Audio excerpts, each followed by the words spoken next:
Uh, okay, so just for everyone's reference, we are being recorded. Okay, so this page went live to start to register for 1B. Obviously, it's been blasted out on social media, on email, all over the place. If you're a teacher and you go to register for this phase 1B, I go down here to school and childcare, K through 12 teachers and staff. If I click this link as a teacher and I begin this process, I can get through this up to a point. It's just going to be a waste of time, because what's going to come back to them is after they get through this piece, it's going to say, please note that your administrator, your superintendent, your district is working with the health department to register you. Wait for the email. So, you know, they can go and do this, but it's really not going to be a good use of their time. We just put together, like literally, I went downtown to go film a video this morning. We just launched it on YouTube. The link to that video is included in the agenda. I'm going to post that right now in the chat. I don't want to watch it because my hair's a mess.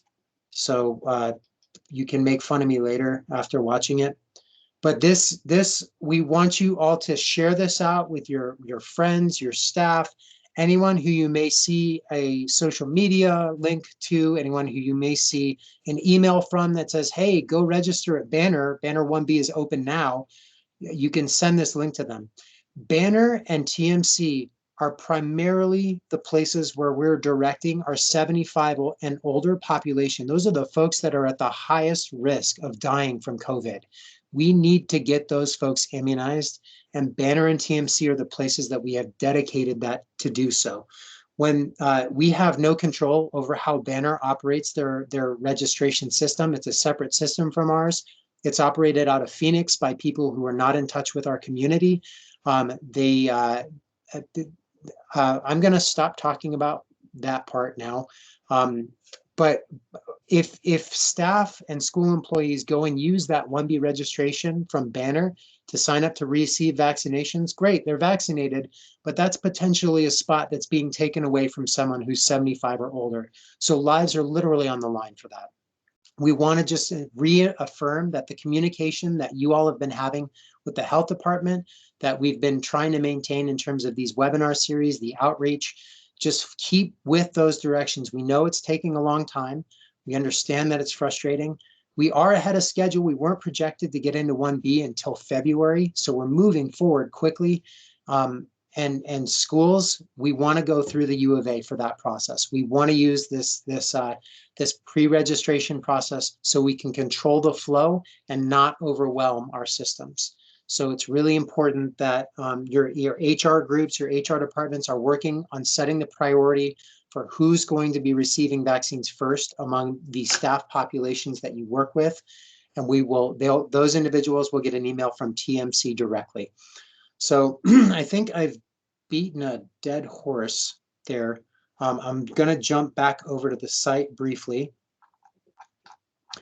This will give some information on some of these places. We are working on updating this even further, this communication even further, so that potentially even if they just click this link for K through 12, it might just say work with your district. This just literally got built and launched yesterday.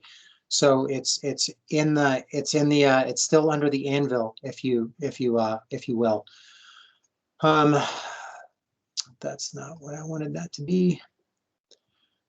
Just to go back to our vaccine information and resources page, we've got a lot of really good information here. This is going to be the main landing page that you can redirect your staff to for questions regarding the vaccine. Currently, through the 12th, the county has administered 35,988 doses to all folks throughout the county. So that's a significant amount. We're working to get the rest of that pushed out quickly. You've got some of those 1A, 1B questions up here. The more frequently asked questions down at the bottom is significantly robust. The section on vaccine safety and general questions are probably the two that you're going to refer to with your staff the most, okay? So what I would ask you to do is visit this page. I'm going to drop it in the link. It is linked on the agenda as well. Become as familiar as you're comfortable with this content, especially with the safety and general questions, and just help us be conveyors of good and appropriate factual information. We're fighting a battle to try and make sure that the folks that we're working with are informed with the correct information. And this page, as well as this page, are going to be the best resources for that. Okay. Okay, should private child care providers also submit that Excel spreadsheet? No. So child care providers, early childhood, and early childhood and college and university will be going through a red cap system. So I'm going to talk a little bit about that system and what that means. So when they register for red cap, there's no way for them to be prioritized based at least that that would be more equitable in terms of the distribution. So whoever signs up to use that red cap link for early childhood or for college or university, and everyone also needs to be providing ID when they go receive their vaccination at U of A. I'll talk more about that in a bit. But they'll answer some questions, and then on the back end, red cap system will admit a specific amount to the U of A for early childhood and a specific amount for higher education, trade school, and the other universities and colleges. Those amounts are lower than that of K through 12. Again, we're allocating 65% of that amount at the U of A throughput, specifically for K through 12. And we're doing this process on purpose to try and keep a steady flow that we can monitor appropriately. So I hope that answers your question, Aaron, about that that piece. Right. Yes. Just a comment, and I just want to. I'm sure that you're hearing this already, but there is a real challenge around making districts identify those teachers and staff that will receive the vaccine. It's got a feeling of like a Sophie's choice, right? So there's multiple ways to approach that task, but if we're talking about, in our system, maybe 100 staff members a week, we're looking at certain people getting it now and certain people getting it 8 weeks from now. And from a district culture standpoint, that's an impossible ask to have districts prioritize who gets that vaccine. And so I just wanted to say that out loud, but also maybe ask if the health department might reconsider that approach. And it's just really, it's a lot to ask districts to identify those people. Yeah, that's a great point, and I hear you. So I'll give you some background on why we made that decision.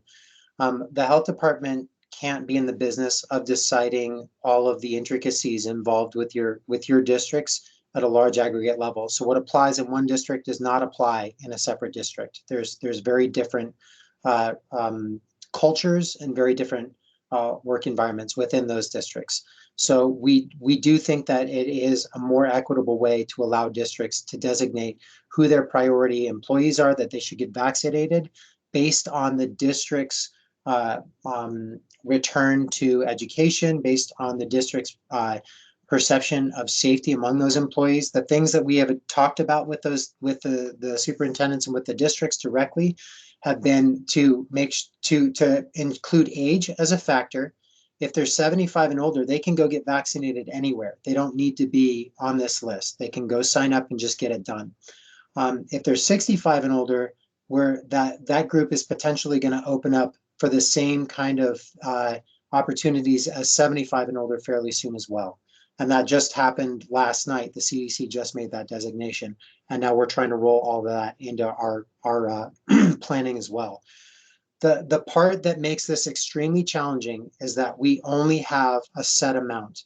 and we have to do this as equitably as we can in terms of the distribution. So for the 20th through the 24th, right now we're projecting 2,000 doses to be administered at the U of A site. We have to distribute that 2,000 amongst K through 12, all private charters, parochial, every single school and every single staff member, of which there's 22,000 individuals that work in the K through 12 education system across Pima County. On top of that, we have to equitably distribute among early childcare. And then on top of that, we've got all of the colleges and universities as well. So within that education subgroup, we're prioritizing K through 12 as the top group that we want to get vaccinated ASAP. But our biggest goal is the 75 and older. And we have until we can get to a point which I feel confident in saying that those numbers are going to increase on a weekly basis. The amount of doses are going to increase over and over. So, those just kind of keep that in mind. And we're doing what we can with what we have. I think at this point, there would be no way that we could reconsider this strategy just because the amount of planning that has gone into it at this point in time is beyond a point of return.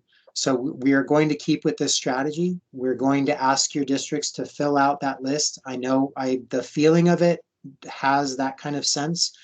But from the conversations that I've had with your superintendents, I feel very confident that their prioritization is coming from the right space. Staff who maybe are in environments where they're more likely to be exposed, staff who are in areas like custodial and transportation are more likely to be prioritized. So I'm feeling confident that your districts are going to do the right thing. And again, the health department can't be in the business of telling educational groups how to operate in terms of those designations. But I appreciate the point for sure, and I relate to it.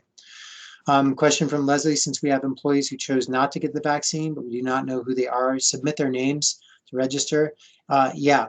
So Leslie, I'm still trying to figure that part out. For now, just go ahead and submit all of those folks on. If you know for sure that there's folks that don't want to register, you have the choice to not include them in the Excel sheet as it gets sent over. But there's potentially an option for them to reject the appointment, which means that we would then just move right on down the line and allocate to the next individual from your district. So that's the trying to figure out the IT side of that is how we're thinking we might do that. Banner site in Tucson is now full, and those got appointments for vaccine. We're giving appointments into February. I'm not surprised. So I think, yeah, I'm not going to comment anymore on that question. But thank you, Nikki. I'm not surprised. Okay. So the YouTube video I posted in the link. Again, please share that out to all of your staff, all of the folks that you know. What I am going to ask you all to do personally is if you hear from someone that's sharing out a link, or if you know someone that's sharing out links to say, hey, go do this, just step up and tell them, hey, please don't do this. You're taking it away from the folks that really need it. There is a process for educators. We need to follow the process. Okay. From Ms. Esmiel, should we provide more staff than are allocated vaccines in the event that some choose not to receive the vaccine on the spreadsheet? So Laura, for now, just include that number that I sent to the districts last night. What you'll do is right after you send that number, begin filling that out with everyone else in your district. So I'm going to pull up this sheet again just to give a little bit more context to that. So let's say that I'm at a school that has 50 employees, for example, okay? So if I have 50, I'll maybe get 2 vaccine spots allocated for this period of the 20th through the 24th. So I fill in those 2 employees for now with their contact information all the way through. And then after you submit this over to us, go through back with your HR and fill out all the rest of those 50 slots. So I should see this be filled out all the way to 51. And then when you're done with this, submit it again. Because what's going to happen after we do that is after that first round, Tiffany and I are going to monitor this on the back end. We're going to use the adjusted metrics for the U of A based on the throughput that they're experiencing. And we're automatically just going to populate those staff over in large batch files to TMC so that they can begin the MyChart process. Okay. Okay, great questions. So I am going to stop here. I don't know, Javier Herrera is on with us too. He may be able to assist with some of the questions that we get, but we're going to open floor for other vaccine related questions, and you can post those in the chat or you can raise hand and unmute.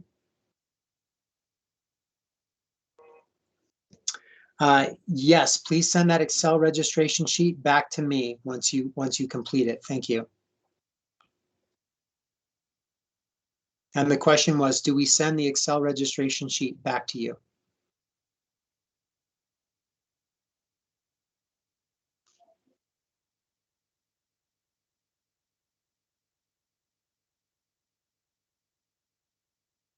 This is a good demonstration of wait time for all of us educators. Okay, I'll continue to move on. Good question from Becca here. I've had a few questions about this so far. Do you want pre-K staff who work for the school district to use the REDCap survey or include them with their spreadsheet? I would prefer if you did the pre through K staff through REDCap. But if you've already begun the work and included those pre through K staff within your districts on that giant spreadsheet, go ahead and keep that flow going, okay? And we'll make sure we connect more with your district about reallocating those processes. Elena, yeah, process for ECE, great question. And we actually have a video that we're launching. Rebecca O'Brien, who's on this call, will have some more information on that next Wednesday as well. I know that the answer to that REDCap question for districts that schools that include pre-K is kind of wishy-washy. My final answer is that if you've already included it, keep working with it. We'll work with it. Our preference is that they use REDCap survey for registration of those staff. And I'll come right back to your question, Alana, here in a second. After we send the first two names, do those names stay on the list as we continue to populate the list for the next submission? Yes. Yeah, because what we'll do is we'll cross-reference that list with the final 1B number that we got from all of you. And we'll use that to do the allocation. So the media be updated on the decreased availability of the vaccine for educators already has been. I've been in conversation with Danielle Camara from the Star. And I think there were multiple reporters on a call yesterday with the Chief Deputy Administrator, Dr. Garcia, and Dr. Cullen. What if someone has already received vaccine and we have no way of knowing then they are on the list? Then they'll get the registration link and they'll opt out, and we'll know that we can fill that spot with someone else. But those details still do have to be worked out on the back end. These are all good questions. And Javier, I hope you're taking notes. Is there anything in there, Javier, that you can cover that I did not?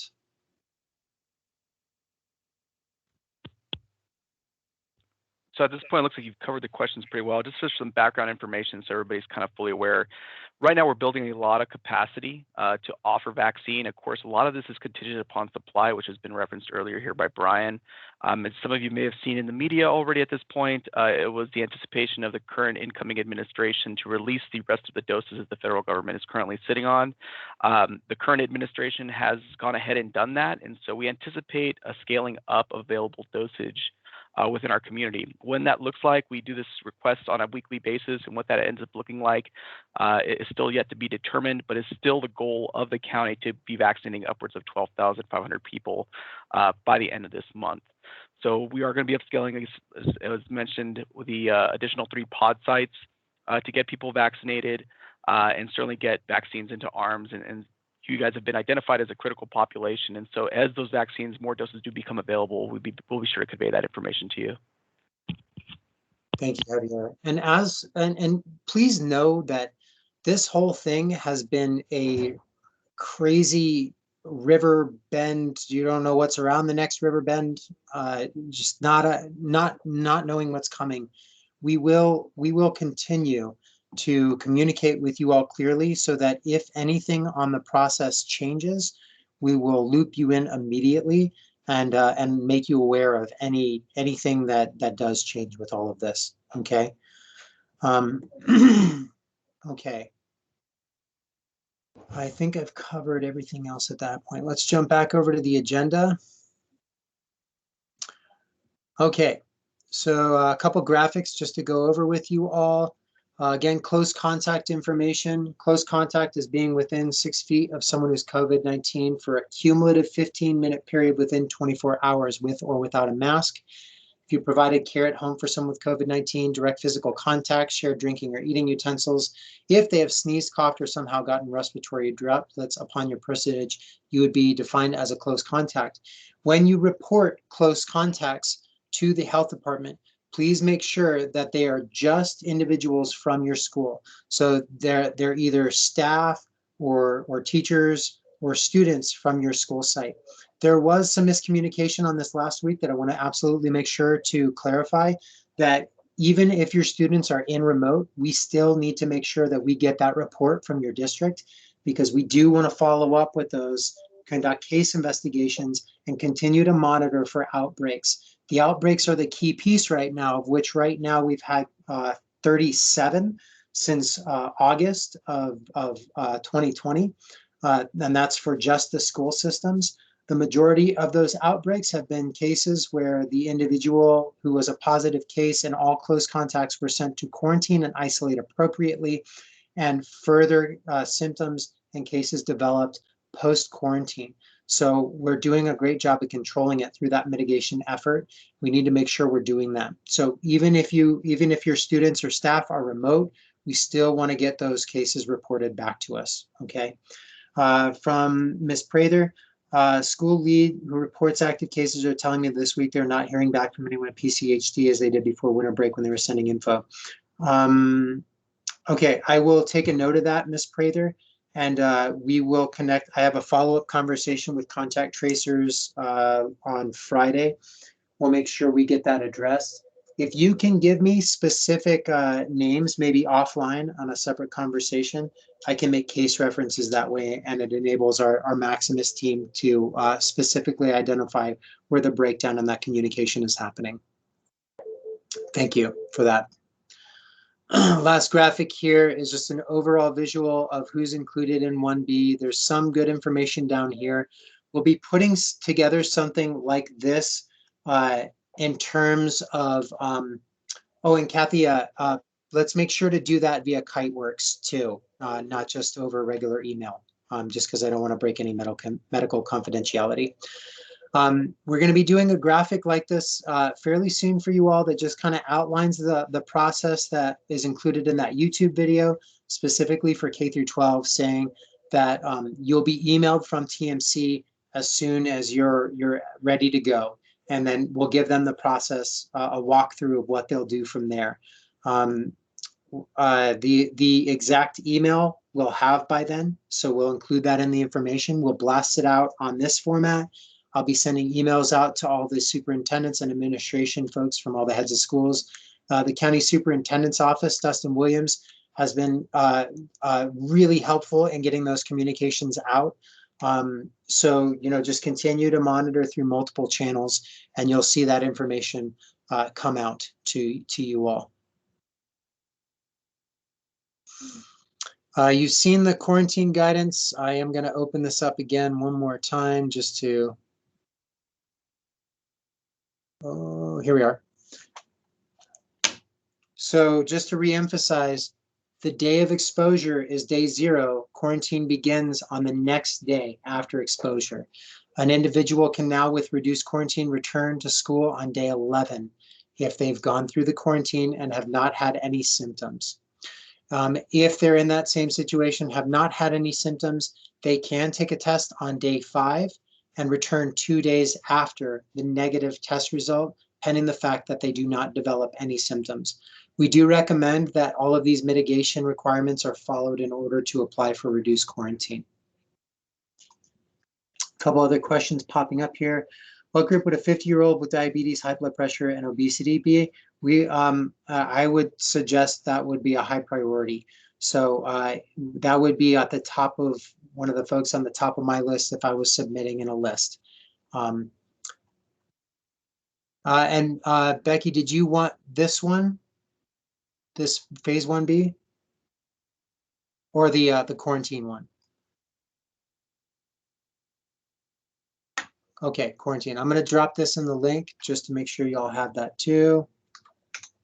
Okay, cool. There you go. And dropping the 1B graphic in there as well. This one may not be, this one may not, yeah, this one's not going to come through quite yet.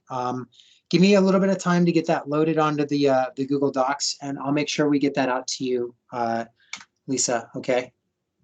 So just ignore that previous message because that's just an internal file share. Okay, last couple things to cover. Again, this is where we're housing all of our mitigation, our videos now. And yeah, Leslie, I'll make sure to just get that out to all of you as soon as we get that up and ready. So all of these recordings are now housed on this web page. This is not a Pima County web page. This is my personal YouTube video thing that I set up. So you can take a look at all of these videos as they come through. We are also posting the early child care provider videos in this area as well. We may break that down a little bit further. There's 2 more videos I've got to upload to this site. This one right now that we're recording, and then one from previous in this week, which will also go uploaded on this here shortly.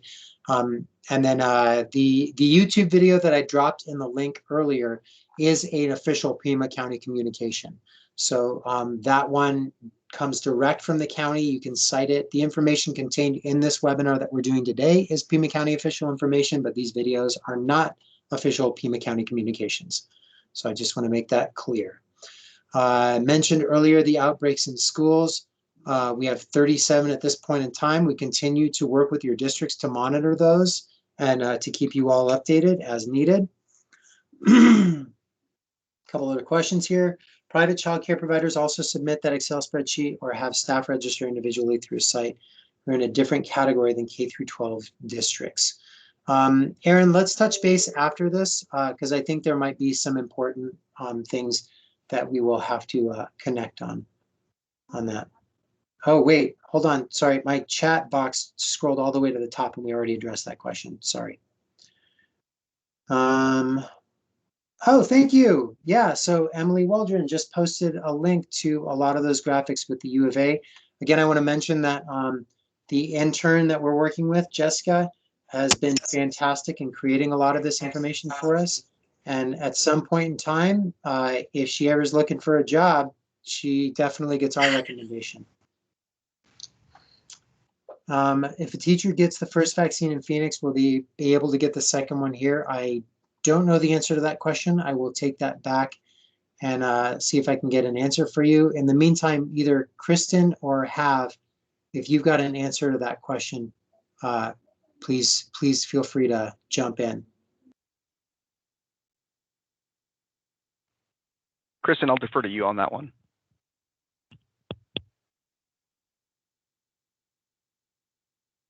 And I'm wondering if Kristen maybe jumped off. Yeah, Kristen jumped off, which I know our vaccine team is slammed right now. So we'll look up an answer, get it back to you by the next session, and possibly even before then. All right, any other questions, comments, or concerns? Yes, contact tracers are still making calls, as are case investigators. Staff are asking how long the vaccination protection will last after the second shot. Is this info available yet? At this point, we don't fully know. We will continue to keep abreast of that research and keep you informed. The best mechanism to learn about that when it does come out, Lisa, is just to continue to monitor this this vaccine information page here. And that'll give you some information on when that will last. But we will make sure to alert you all as soon as we get that information, because that has been a question that we've been asked a lot here. We do know that the first dose provides up to 80% immunity. So, you know, it is definitely recommended to get both doses. A first dose will offer a significant amount of protection. The person with risk factors described earlier that you stated should be high priority, how do they register or get in line? Your district ultimately will be the group responsible for prioritizing those, and they've already begun the work on that. So if you're one of the folks that fall into that category, please touch base with your direct school administrator, and they will be able to get things conveyed clearly. But that's going to vary from district to district. So again, the suggestion is to work directly with your district. Ms. Whitesides, I don't know if there's going to be a time limit. Well, I'll read the question. Sorry, I need to remember to do that. If a staff member is offered the vaccine and they fail to respond to their email or decline it, will there time limit be emails where there will be automatically release that dose to other staff members in a timely fashion rather than holding that dose indefinitely for someone who isn't responding? We still have to work out that part of the process. The idea is that there would be some kind of automated piece in the system. Javier, go for it. Yeah, real quickly, I was just going to, if you want to finish up your sentence there, I was going to respond to about the vaccine and getting it in Phoenix and then getting a second dose here. Oh, awesome. Thanks. Yep. So the plan that we're trying to put into motion is if we have that kind of situation, that we can pull from that larger list the next person down on the line and make sure that an email gets sent out onto that next individual. And everyone subsequently who registers after that will just be moved up a little bit quicker in line. So that's currently how that plan is looking. But there are a lot of details we need to work out. Right now, we're just trying to focus on getting everything open and running. We know there's going to be a lot of issues as we get through the first couple of weeks. We're going to have to iron them out. If you want to go ahead, and then I'll jump in afterwards with Ms. Miller. So certainly. So the question was with respect if somebody had gotten the vaccine in Phoenix, could they get their second dose here in Tucson? And the answer to that is yes. So a person can actually get a dose in another county or in another state and still get vaccinated here. What's going to be important, though, is that they do take that vaccination card with them. There's a card that will be provided to you once you get your first dose that usually has information about when you'll be getting your second dose. It also has information, more importantly, about the type of vaccine you got, whether that be Pfizer or Moderna. And that's really vital when you get your second dose, because we can't mix the Moderna and the Pfizer. It has to be a second dose of the same one that you got the first time. So I hope that does answer that question. Thank you, Hav. And we would definitely think to make it easier is just to do both registrations at the same site to avoid any kinds of those complications. The person is not an educator, so they would not, if they're not affiliated with any kind of school staff system, they would not be in a priority area. Again, your districts will decide those things independently. Teachers are asking about going up to Phoenix or other cities to get vaccinated. Why is it easier for them to go elsewhere? Supply. That's the short answer to that. We've been giving a limited supply, and we have to work with what we have. Yeah, and to give a little bit more light to that as well, I think that you may have seen already that there is a 24/7 vaccination site that has been set up at a stadium in Phoenix. And so that's just kind of gives further credence to the fact that you can get that vaccine a lot easier up there because of supply. And the state will be actually opening a second 24/7 location in Phoenix in the East Valley to vaccinate populations. So we anticipate, that them ramping up their vaccination process up there, just as we are trying to do here with the 3 pods we're setting up. I understand someone who is over 75 is unable to register for the vaccine on the PCHD site. Is there an issue? It's probably going to be a lot of traffic. We just released the link. It's been blasted out on news. So I imagine a lot of people in Pima County are accessing the site right now. Our suggestion would just be hold tight, monitor, and eventually that registration will open. This is one of the reasons why we really want educators, all our school staff, to just focus on this process and ignore everything else.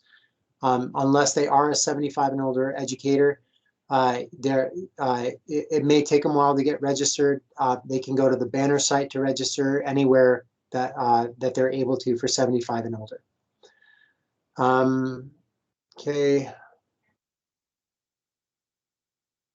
Over 75 is also unable to register at TMC through my chart right now.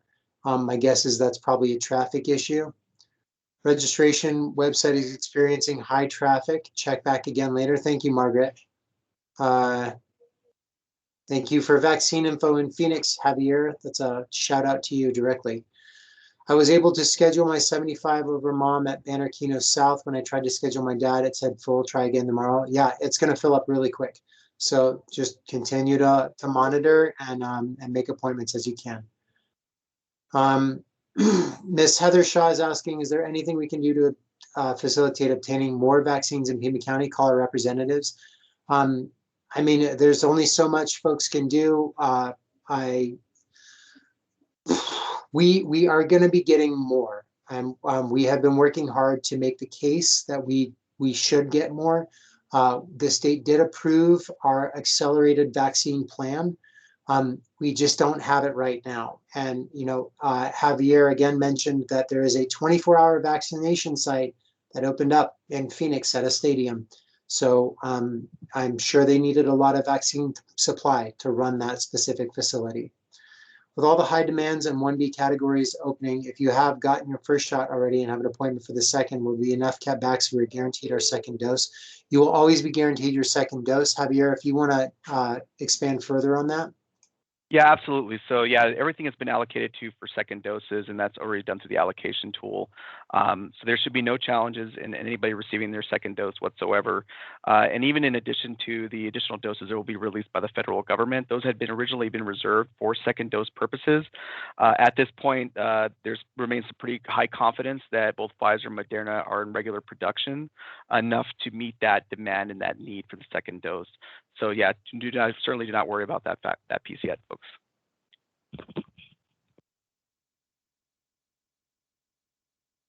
Okay. I was told by someone that works at nursing homes that unused vaccines were going to be thrown away. Is that really happening? Javier, any comment on that? No, so vaccines are not being thrown away. Actually, the guidance that has been given specifically by the Arizona Department of Health Services is that if you have any doses that are left over at the end of the day, if there are any vaccination site or anybody that's giving out vaccines, is that those doses be administered to anybody that meets either the criteria or somebody that is on site working. So there is no wasting at this point. Again, this is a vital resource and it's very limited, and so we want to make sure that if there's any left over, if you have a 5-dose vial and you have 4 doses left in it, then we want to make sure that those doses get into somebody's arms. And so that is the specific guidance that's been given by the state at this time. How can you guarantee the second dose if they go to a different site for the second dose? Isn't it best to direct people to go to the same site for both? And yes, that's what we're saying. We definitely should do that. We should definitely go to the same site for your second dose. So yes, please do that. Okay. That has pushed us through an agenda today, which I would love to stay and hang out with y'all. But I have a lot of stuff to catch up on today. So I will ask, I'm going to go ahead and cease recording at this time.